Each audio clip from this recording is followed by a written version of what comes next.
ایک چادر نہیں خریدی کہ میں 2 چادریں بنا لوں. نماز پڑھنی ہوتی ہے پاکیزگی صفائی ستھرائی کے ساتھ میں نماز پڑھا سکوں گا. نہیں، دنیا کے مال سے اس قدر انہوں نے نفرت کی، دنیا کے مال سے انہوں نے محبت نہیں کی، دنیا کے مال کو دنیا میں ہی خرچ کر دیا. آپ اندازہ کر لیں. اب یہ صرف مال کی سخاوت نہیں ہوتی، کردار کی بھی سخاوت ہوتی ہے، صبر کی بھی سخاوت ہوتی ہے، برداشت کی بھی سخاوت ہوتی ہے، اپنے علم کی سخاوت ہوتی ہے، اپنے حلم کی سخاوت ہوتی ہے. حکایت میں آتا ہے کہ ایک بندے نے اپنے بیٹے، نوجوان بیٹا ہوا، اس کو 100 دینار دیے اور کہا بیٹا فلاں ملک میں جاؤ اور تجارت کرو، اللہ برکت دے گا، اپنا کاروبار بناؤ. وہ نوجوان بیٹا جب والد محترم سے الوداع ہوا 100 درہم لے کر، تو جب جا رہا تھا جنگل میں ایک ڈاکو نے اسے قتل کر ڈالا. نوجوان کو قتل کر ڈالا. وہ 100 درہم اور اس کے پاس جو کپڑے تھے، جو اس کے پاس کوئی چیزیں تھیں، وہ ساری اس نے اٹھا لیں، کھینچ لیں، چوری کر لیں. تو وہ نکل گیا. اس وقت کے راہزنوں ڈاکوؤں کو پتہ چلا، انہوں نے بڑا پیچھا کیا لیکن چور بھاگ نکلا، چور محفوظ بھاگ نکلا. جاتے جاتے ایک راستے میں ایک گاؤں آیا. وہاں گاؤں میں اس نے ایک دروازہ کھٹکایا. دروازہ کھٹکا کر اس نے اندر پناہ کی، اجازت طلب کی کہ میں یہاں رہنا چاہتا ہوں. تو جس گھر میں انہوں نے، صاحب خانہ نے پھر اس کو ٹھہرایا، گھر میں روکا. 3 دن وہ وہاں رہا. ادھر سے افواہیں پھیل گئیں اور اللہ کی مرضی دیکھیں، جس گھر میں آ کے رہا وہی نوجوان کا گھر تھا جسے یہ قتل کر کے آیا. جب مقتول کے والد محترم نے قاتل کو دیکھا، بیٹے کی اطلاع ملی، پھر قاتل کے پاس سامان دیکھا، 100 درہم دینار دیکھے، تو ساری نشانیاں، ساری سچویشن اس میں موجود تھی. تو اس کا صبر دیکھیں، حلم دیکھیں. ایک ہی بیٹا تھا، اکلوتا بیٹا، لیکن انہوں نے بدلہ نہ لیا. پتہ چل گیا، یقین ہو گیا کہ یہ میرے بیٹے کی چیزیں ہیں، یہ میرے بیٹے کی چیزیں ہیں اور اس نے چوری کی ہے اور میرے بیٹے کو اس نے قتل کر دیا ہے. بیٹے کے کلر کو، بیٹے کے قاتل کو اس نے کچھ نہ کہا. 3 دن وہ وہاں رہا اور ایک دن اس نے اجازت مانگی. آپ نے فرمایا، اس بزرگ نے فرمایا کہ آپ جا سکتے ہیں. چور کو بغیر رنج کے، بغیر تکلیف کے، بغیر مصیبت کے اس کو وہاں سے خوشی خوشی روانہ کیا، اور یہ سوچا کہ کہیں باپ کی شفقت پدری جوش نہ مارے، کہیں انتقام کی آگ بھڑک نہ اٹھے کہ میں تجھے قتل کر ڈالوں، لہٰذا جلدی جلدی مجھ سے پردہ کر جا، جلدی جلدی باامان خیر و عافیت سے تو یہاں سے چلا جا. اب دیکھیں، یہ بھی ایک سخاوت ہے. فَمَنْ أُوفِيَ لَهُ مِنْ أَخِيهِ شَيْءٌ فَاتِّبَاعٌ بِالْمَعْرُوفِ وَأَدَاءٌ إِلَيْهِ بِإِحْسَانٍ ذَلِكَ تَخْفِيفٌ مِّن رَّبِّكُمْ وَرَحْمَةٌ. کسی بھائی کو معاف کر دینا. اب معاف بھی اپنے نوجوان بیٹے کے قاتل کو کرنا، یہ بہت بڑی آزمائش ہے خدا کی. لیکن یہ انداز میں کسی کو، چور کو بھی بدلہ نہ لینا، معاف کر دینا، یہ ایک سخاوت کی مثال ہے. سخاوت کی یہ بھی ایک مثال ہے. حضرت شاہ عبدالحق محدث دہلوی رحمۃ اللہ علیہ کے بارے میں آتا ہے کہ ان سے شاہ نصیر چراغ رحمۃ اللہ علیہ، بہت بڑے اللہ کے بزرگ ہیں، انہوں نے ایک دن حضرت عبدالحق محدث دہلوی رحمۃ اللہ علیہ سے ملاقات کرنے گئے، عیادت کرنے. حضرت شاہ عبدالحق محدث دہلوی بیمار ہو گئے تھے، تو یہ ان کا پتہ لینے کے لیے، عیادت کے لیے وہاں گئے اور جا کے دروازہ کھٹکھٹایا. خادم آیا، ان سے عرض کی کہ حضرت شاہ عبدالحق محدث دہلوی رحمۃ اللہ علیہ سے فرمائیں، عرض کریں کہ حضرت شاہ نصیر چراغ رحمۃ اللہ علیہ آپ کے پاس آئے ہیں، کیا آپ اجازت دیتے ہیں؟ حضرت شاہ عبدالحق محدث دہلوی رحمۃ اللہ علیہ فرمانے لگے کہ نہیں، میں اس کو اجازت نہیں دے سکتا، اس لیے کہ وہ ایک مستحب کا تارک ہے. ایک مستحب وہ چھوڑتا ہے، میں نے سنا ہے وہ مستحب یہ چھوڑتا ہے، لہٰذا میں ملاقات نہیں کر سکتا. خادم نے جا کر حضرت شاہ نصیر چراغ رحمۃ اللہ علیہ کو بتایا کہ جناب حضور اجازت نہیں دے رہے، وہ کہتے ہیں ایک مستحب کا تو تارک ہے، لہٰذا مجھ سے ملاقات نہیں ہو سکتی۔ تو حضرت شاہ نصیر چراغ رحمۃ اللہ علیہ نے عرض کی کہ جاؤ حضور سے کہو، حضرت شاہ عبدالحق محدث دہلوی رحمۃ اللہ علیہ سے کہو میں نے اس امر پر، اس فعل پر اللہ سے توبہ کر لی ہے، میں نے اللہ سے معافی مانگ لی ہے۔ حضرت شاہ عبدالحق محدث دہلوی رحمۃ اللہ علیہ جوش میں آئے اور اپنی پگڑی مبارک اتار کے خادم کو کہا کہ اس کے راستے میں میری پگڑی بچھا دو اور اسے کہو میری پگڑی پر وہ اپنے قدم لگاتا ہوا میرے پاس استقبال کے ساتھ میرے پاس حاضر ہو۔ اندازہ کریں یہ بھی ایک سخاوت کی قسم ہے کہ عیادت کے ٹائم، مرض وفات کے ٹائم، بالکل بیماری کا ٹائم ہے جس میں بالکل اپنے آپ کا بھی بندے کو پتہ نہیں چلتا، اتنی بیماری کی شدت ہے، لیکن اس وقت بھی تبلیغ کا اتنا احساس، اس طرح حضور علیہ الصلوۃ والسلام کے دین کا درد، آقا علیہ الصلوۃ والسلام کے دین اسلام کی تبلیغ اور اشاعت کا جذبہ آخری لمحات میں بھی اسے تبلیغ کر ڈالی۔ اور جب پھر ایک سخاوت کی قسم یہ ہے، دوسری سخاوت کی قسم دیکھیں کہ جب انہوں نے کہا کہ میں نے توبہ کر لی ہے تو آپ نے فرمایا جو اللہ کی بارگاہ میں توبہ کر لے، جو مالک کی راضی کر لے، جو اللہ کو خوش کر لے، جو اللہ کا نیک بندہ ہو، مجھے وہ اتنا پیارا لگتا ہے کہ میں اپنی دستار، اپنی عزت و وقار اس کے قدموں پہ قربان کرتا ہوں۔ اس کی عزت، اپنی عزت و وقار، اپنی شہرت، اپنا علم، عمل، ہر چیز اس کے قدموں پہ قربان کرتا ہوں، وہ میری پگڑی پہ اپنے قدم لگاتا ہوا میرے پاس حاضر ہو۔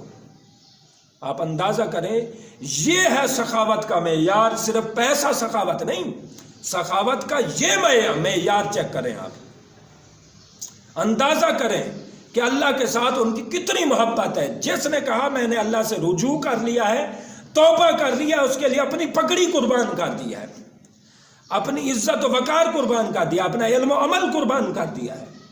اندازہ کریں یہ ہے سخاوت کی ایک مثال۔ اور حضرت معروف کرخی رحمۃ اللہ علیہ، آپ حجرے میں بیٹھے ہوئے تھے، عبادت کے حجرے میں، ایک سائل آیا، فقیر آیا، کہنے لگا جناب مجھے کوئی چیز چاہیے ہے۔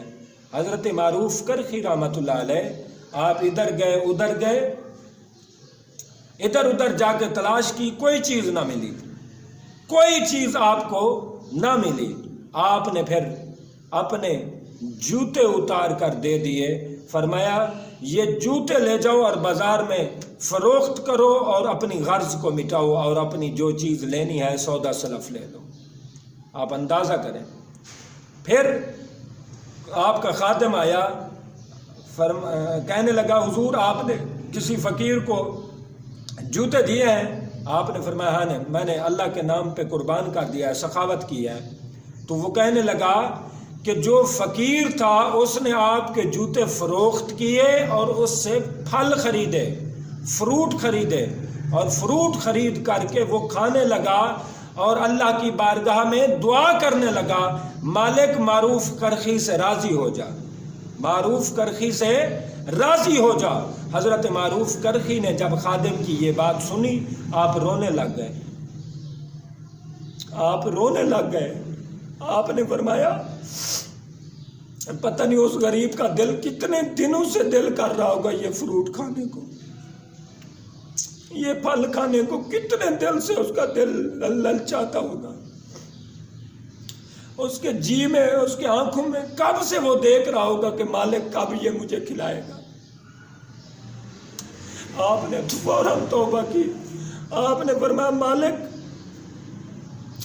مالک میں بڑا گناہگار ہوں، میں نے تیرے نام پہ دیا، اس نے فروٹ کھا لیے، پھل کھا لیے، مالک میں تیرا شکر ادا کرتا ہوں کہ میری کسی وجہ سے، کسی چیز سے کسی کا پیٹ بھرا اور کسی کا دل کی مرضی اور منشا پوری ہوئی، میں شکر ادا کرتا ہوں۔ لیکن جو مجھے لیٹ ہو گئی کہ پتہ نہیں اس کا دل کتنے دنوں سے یہ دل کر رہا ہوگا یہ چیز کھانے کو، لیکن جو تاخیر ہوئی مالک میں اس پر معذرت چاہتا ہوں، میں اس پر تیرے حضور معذرت چاہتا ہوں۔ اندازہ حضرت ابراہیم بن ادھم رحمۃ اللہ علیہ آپ ایک دن نکلے، رات کے ٹائم نکلے ویران جگہ جنگلوں کی طرف، جاتے جاتے راستے میں ایک مسجد دیکھی، ویران جگہ غیر آباد جگہ پر مسجد دیکھی، وہ مسجد ویران تھی۔ آپ جب گئے مسجد کے قریب جا کر دیکھا مسجد میں 3 مسافر آدمی سوئے ہوئے ہیں اور سخت سردی ہے، اور مسجد اتنی غیر آباد ہے کہ اس میں دروازے بھی نہیں لگے ہوئے، اس میں دروازے تک نہیں لگے ہوئے، سخت سردی تھی۔ آپ نے دیکھا 3 بندے سوئے ہیں، آپ نے فرمایا اب میں کیا کروں؟ آپ نے اپنی چادر مبارک اوپر والی اتاری اور دروازے کے سامنے کھڑے ہو گئے، اور چادر مبارک تان کر، دروازے پر تان کر، پردہ بنا کر آپ ساری رات وہاں سردی میں کانپتے رہے، ساری رات یہ ڈیوٹی دیتے رہے، یہ نوکری کرتے رہے۔ جب وہ بندے صبح اٹھے تو دیکھا یہ حال، تو انہوں نے پوچھا جناب ابراہیم بن ادھم اس کی کیا وجہ ہے کہ آپ ساری رات یہاں کپڑا تان کر، چادر مبارک تان کر کھڑے رہے؟ آپ نے فرمایا آپ سوئے ہوئے تھے، میں نے کہا کہیں سخت سردی میں ٹھنڈی ٹھنڈی ہوا سے آپ کی نیند میں خلل نہ ہو، آپ کے سکون میں خلل نہ ہو، میں نے کہا چلو جو مجھ سے ہوتا ہے وہ تو میں کر کے تمہیں سکون اور آرام فراہم کروں۔ یہ بھی سخاوت ہے۔ سخاوت ایک چیز کا نام نہیں، یہ بھی سخاوت ہے۔ ہم کس دین کے دعوے دار ہیں؟ ہم کس دین کے دعوے دار ہیں؟ ہم نے دین کو کیا سمجھا ہے؟ دین صرف عبادت کا نام ہے، دین صرف ریاضت کا نام ہے، دین نماز کا نام ہے، دین روزے کا نام ہے، ارے دین حقوق العباد کا نام ہے، دین اللہ کی مخلوق کی خدمت کرنے کا نام ہے۔ روایت میں آتا ہے ایک دفعہ حضرت ابراہیم بن ادھم ایک راستے پر بیٹھے ہوئے تھے، اللہ اللہ کر رہے تھے، ذکر و اذکار کر رہے تھے، تو ایک بندہ وہاں سے گزرا جس کے فیملی بڑی لمبی تھی، فیملی ممبر بہت زیادہ تھے، اس کے بچے بہت زیادہ تھے، کثیر العیال تھا، زیادہ اس کے بچے تھے، تو اس کی دہاڑی نہیں لگی، مزدوری کرنے گیا وہ دن مزدوری نہ لگی، جب مزدوری نہیں لگی نا تو وہ خالی ہاتھ جا رہا تھا، پریشان تھا، غم میں تھا کہ اب میں گھر جا کر کیا کہوں گا، اپنے بیوی کو اپنے بچوں کو کیا جواب دوں گا، اور کوئی چیز پاس نہیں ہے، کیا جا کے پیش کروں گا۔ تو یہی غم میں، یہی پریشانی میں جاتے ہوئے حضرت ابراہیم بن ادھم کے قریب گیا۔ حضرت ابراہیم بن ادھم رحمۃ اللہ علیہ نے جب دیکھا سکون سے حضرت ابراہیم بن ادھم اللہ کا ذکر کر رہے تھے، کیونکہ اللہ کے ذکر میں دلوں کا سکون ہے، اطمینان ہے، تو آپ سکون سے بیٹھے ہوئے تھے، آپ بڑے اطمینان سے بیٹھے ہوئے تھے۔ تو اس کثیر العیال بندہ، مجبور بندے نے جا کے کہا جناب آپ بڑے سکون سے بیٹھے ہیں، میں بڑا پریشان ہوں، میں بڑا پریشان ہوں، اس لیے کہ میں نے گھر جا رہا ہوں، مزدوری لگی نہیں، بچے زیادہ ہیں۔ آپ نے فرمایا بھائی یہ جو تجھے پریشانی آئی ہے، یہ جو تجھے تکلیف آئی ہے، یہ اس تکلیف کا لمحہ تو مجھے دے دے، یہ تکلیف کا ایک لمحہ تو مجھے دے دے، میری مقام ولایت کی ساری مقبول عبادت، ساری مقبول خیرات کا ثواب میں تیرے نام پہ بخشتا ہوں، تیرے نام پہ وقف کرتا ہوں، ایک لمحے کی پریشانی کا ثواب تو مجھے دے دے۔ آپ اندازہ کریں مالک کی تقسیم پر راضی ہونا، اللہ کی عطا کردہ پریشانی پر راضی ہونا، اور جو اس پر اجر و ثواب ملتا ہے اس کا شکر کرنا، یہ صبر کرنا اور شکر کرنا، یہ بھی سخاوت ہے۔ مالک کی تقسیم پر راضی ہونا اور اسی کی رضا پر راضی رہنا، یہ بھی ایک سخاوت ہے۔ حضرت بشر حافی رحمۃ اللہ علیہ ایک بزرگ کہتے ہیں میں ان کو ملنے گیا، حضرت بشر حافی رحمۃ اللہ علیہ گھر میں بیٹھے ہوئے تھے، سخت سردی تھی اور سردی کی وجہ سے آپ کانپ رہے تھے، سردی کی وجہ سے آپ کانپ رہے تھے، اتنی سخت سردی تھی، حتیٰ کہ آپ بزرگ فرماتے ہیں میں جب گیا میں نے جا کر کہا کہ جناب اس کی کیا وجہ ہے کہ آپ سردی میں کانپ رہے ہیں، آپ کے جسم پر شریعت کے مطابق صرف کپڑا ہے اور کچھ نہیں ہے، صرف ناف سے گھٹنوں تک آپ نے کپڑا پہنا ہوا ہے، باقی کوئی کپڑا نہیں ہے۔ اس کی وجہ کیا ہے؟ آپ کانپ رہے ہیں سخت سردی میں۔ آپ نے فرمایا میں نے چند فقیروں غریبوں کو دیکھا تھا، وہ بڑے مجبور تھے، وہ بڑے مشکل حالات میں تھے، میں نے سوچا کہ میں ان کی مدد کروں، ہیلپ کروں، لیکن میں ان کی مدد نہیں کر سکا۔ میں نے سوچا میں ان کی مدد نہیں کر سکتا، چلو میں ان کے ساتھ موافقت کر لیتا ہوں۔ میں ان کے ساتھ تعاون معاونت نہیں کر سکا تو چلو موافقت کر لیتا ہوں۔ میں ان کی مدد نہیں کر سکا، ان کے ساتھ موافقت کر لیتا ہوں۔ جیسے ان کے پاس کپڑے نہیں ہیں، میرے پاس، میں بھی اپنے کپڑے اتار چکا ہوں تاکہ مجھے سردی کا احساس ہو کہ غریبوں کو کتنی تکلیف ہوتی ہے، غریبوں کے ساتھ میں بیٹھ جاؤں۔ حضرت ابو عبداللہ رحمۃ اللہ علیہ ایک بہت بڑے بزرگ گزرے ہیں، ان کو بچپن میں ہی سن شعور کو پہنچے، بالغ ہونے کو پہنچے تو ان کو عبادت کا شوق تھا، عبادت کا بہت زیادہ شوق تھا، بہت زیادہ قدر عبادت کا شوق تھا، حتیٰ کہ ایک دن والدین کو کہا کہ والدین، امی ابو میری اگر بات سنیں تو مجھے اجازت بخشیں کہ میں اللہ کے نام پر عبادت کرنے کے لیے اپنے آپ کو وقف کرتا ہوں، مجھے اجازت بخشیں اور مجھے رخصت فرمائیں کہ میں جنگلوں میں جا کر عبادت کروں۔ ان کے والدین بھی نیک تھے، انہوں نے کہا جاؤ بیٹا عبادت کرو، جاؤ بیٹا عبادت کرو۔ حتیٰ کہ کئی سال کے بعد ابو عبداللہ اپنے گھر آئے، والدین سے ملاقات کی تو والدین نے پوچھا کون ہو تم؟ انہوں نے کہا آپ کا میں بیٹا ہوں۔ انہوں نے کہا ہمارا کوئی بیٹا نہیں ہے، ہم نے بیٹا اللہ کے نام پہ قربان کیا تھا، ہم نے بیٹا اللہ کے نام پہ قربان کیا اور وقف کر دیا تھا، لہٰذا ہم نے بیٹا اللہ کے نام پہ قربان کیا ہے، جو چیز ہم اللہ کے نام پر دے دیتے ہیں ہم واپس نہیں لیتے، لہٰذا ہمارا کوئی بیٹا نہیں، ہم نے بیٹا اللہ کے نام پہ قربان کر دیا تھا۔ یہ بھی ایک سخاوت ہے، یہ بھی سخاوت کا معیار ہے۔ سخاوت کا معیار دیکھیں کتنا بلند ہے۔ ارے ان لوگوں نے اللہ کو راضی کیا، اللہ کو منایا، اللہ سے جستجو کی، اللہ کی طرف محنت کی، مشقت کی، اپنا مال جان تن من دھن ہر شے اللہ کے نام پہ قربان کی، پھر مالک نے بھی راضی ہو گیا، مالک نے راضی ہو کر دنیا میں نام چمکا دیا، رب نے قبروں کو جنت کا باغ بنا دیا، رب حشر کے دن بھی ان کے مقام اور ان کی عزت اور شان دنیا کو دکھائے گا۔ مالک کے حضور دعا ہے اللہ کو